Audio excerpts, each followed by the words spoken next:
Assalamualaikum, saudara ulun tuan. Di sini dah letaknya di Kampung Aceh Yan Kedah di Malaysia. Komuniti ini datang ke Malaysia, ke tanah Melayu zaman dahulu.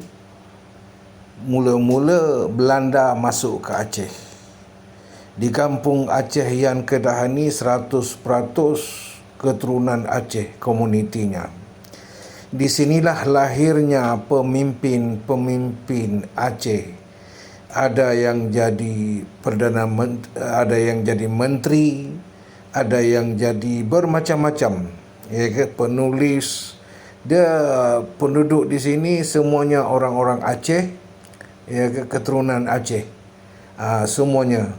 Itu yang nampak tu Gunung Jerai.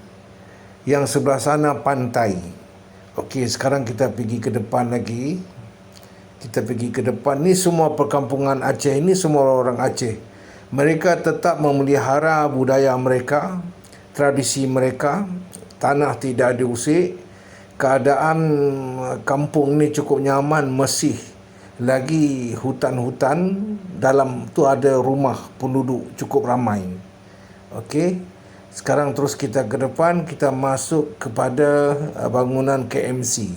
Camp KMC di sini Camp KMC.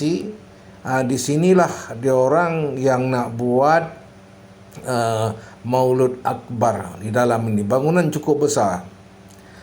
Kita ke depan di dalam ni. Ni.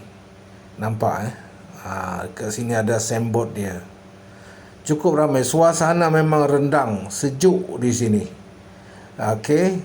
Jadi orang-orang di sini tak mau menjual tanah mereka, tetap menjadi tanah pertanian, suasana kampung, betul-betul kampung.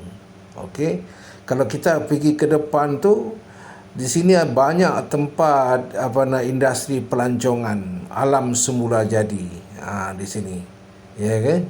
Tanah mereka cukup besar, ada pokok durian, pokok nangka, ya. Di sini pun ada pengajian pasantren, dan juga di sini di Malaysia ini satu-satunya ada Museum Aceh. Jadi orang-orang yang ada di Aceh ataupun di Jakarta, di Medan, yang ingin mengetahui sejarah Aceh yang sebenarnya masih tulen, datanglah ke museum di Kampung Aceh. Di sini kita balik semula. Okey. Ni daerah Kedah. Nama dia Yan Besar. Yan ini ada dua. Ada Yan kecil, ada Yan besar. Kita mula dari Kuala Lumpur, kita jumpa Guar Cempedak. Selepas Guar Cempedak, kita masuk sebelah kiri. Kalau dari Kuala Lumpur, masuk sebelah kiri. Mula-mula kita jumpa, nama dia Yan Kecil.